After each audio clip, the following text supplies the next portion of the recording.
bonjour. Aujourd'hui, on va traiter le cours de niveau 6e, c'est-à-dire c'est le premier cours que je vais entamer. Les 6e découvrent la physique et la chimie. Donc en classe, déjà, on leur pose la question « Qu'est-ce que vous en pensez du mot physique et chimie ?» On attend plusieurs réponses des élèves et après, on sait que la plupart savent plus ou moins ce que c'est que la physique-chimie. Du moins, ils savent très bien qu'autour d'eux, il y a beaucoup de... Ils observent par exemple la lumière, le feu, etc., la chaleur. Bon, tout ça, donc ils se posent la question sur tous ces points-là. Et ça nous ramène à définir ce que c'est que la physique et la chimie. Et donc ça nous ramène aux transformations physiques, chimiques, etc. Bref, donc en 6e, on va commencer par la première séquence. Elle traite la matière et plus précisément les matériaux. Donc, souvent les élèves confondent matériaux, matériels, métaux. Donc on va commencer par les matériaux. Je disais que les élèves confondaient souvent le mot matériaux, matériel, métaux. Donc tous ces mots-là, on va les définir et puis on va leur préciser que c'est pas la même chose, d'accord? Donc tout simplement, moi je leur dis qu'un matériau n'est ni plus ni moins qu'un objet. Un objet qui va servir à fabriquer d'autres objets, tout simplement. Un matériau est un objet qui va servir, qui va se transformer en d'autres objets. Voilà, un matériau c'est ça, d'accord? Et dans les matériaux, on va trouver... Donc, de toute façon, si on regarde l'histoire, depuis l'âge des pierres, on voit que les gens, ils utilisaient des matériaux, d'accord, pour survivre, d'accord, pour fabriquer des armes, pour faire le feu, etc., etc. Tout ça, on le sait depuis l'âge des pierres. Donc ça, c'est au niveau historique. Maintenant, tous ces matériaux-là, il va falloir les classer selon des familles. D'accord?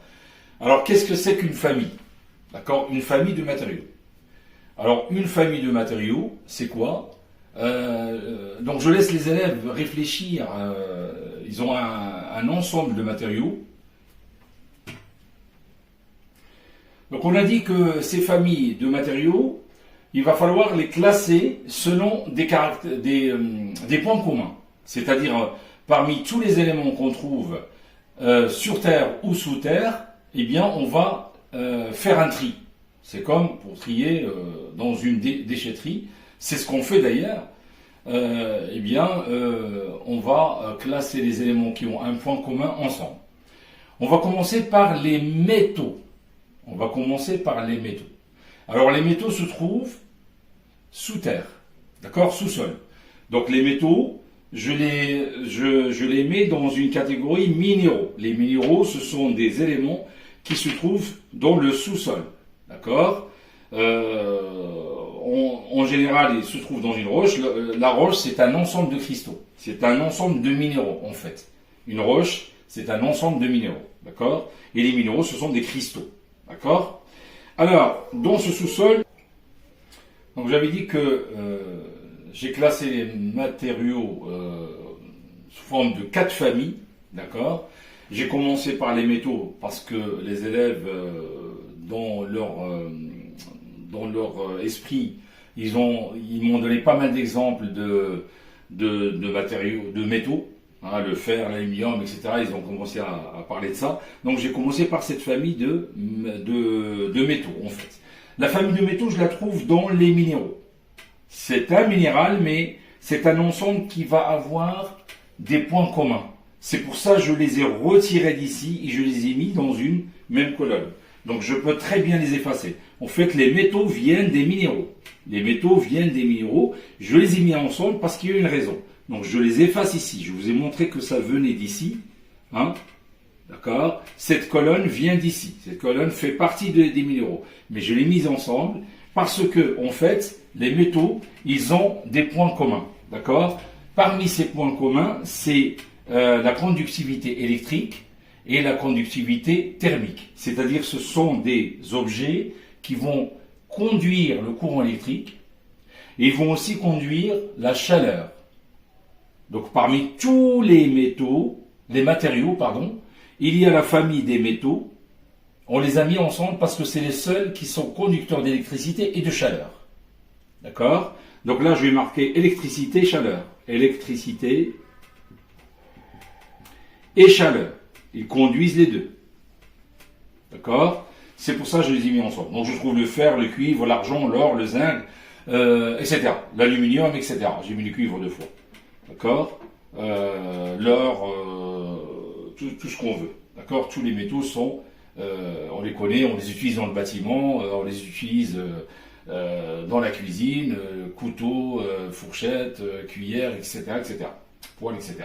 Donc, on a la famille des métaux. Un métal, des métaux. D'accord? On a aussi la famille des organiques. La famille des organiques, ça vient des êtres vivants. Des êtres vivants, animaux ou végétaux. Donc, j'ai bien précisé ici, ce sont des animaux ou des végétaux.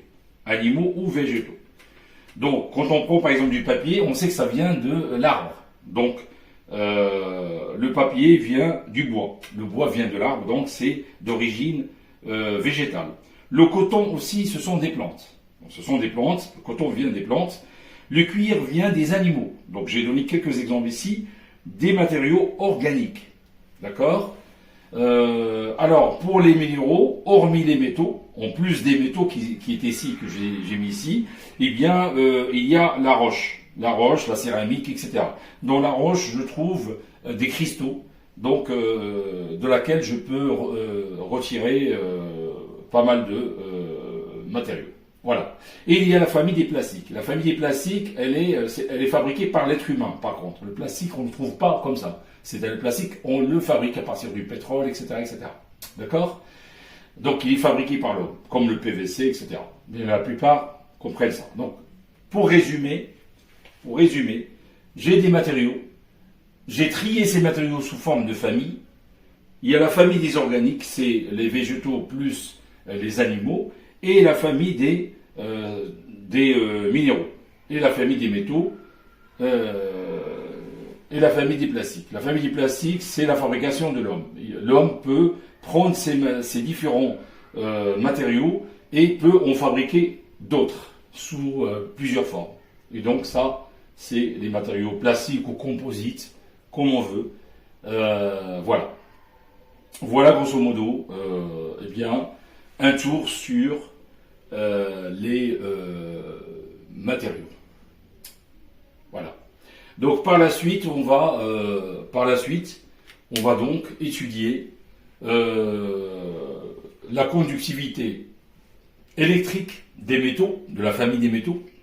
Donc on va faire des travaux pratiques pour montrer que les métaux, si je prends un métal, le fer par exemple, je l'introduis dans un circuit électrique, eh bien je vais me rendre compte qu'il fait passer le courant, c'est-à-dire il est conducteur de courant électrique.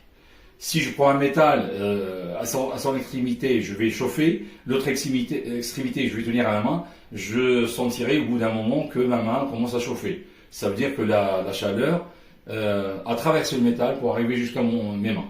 Ça veut dire que le métal conduit la chaleur.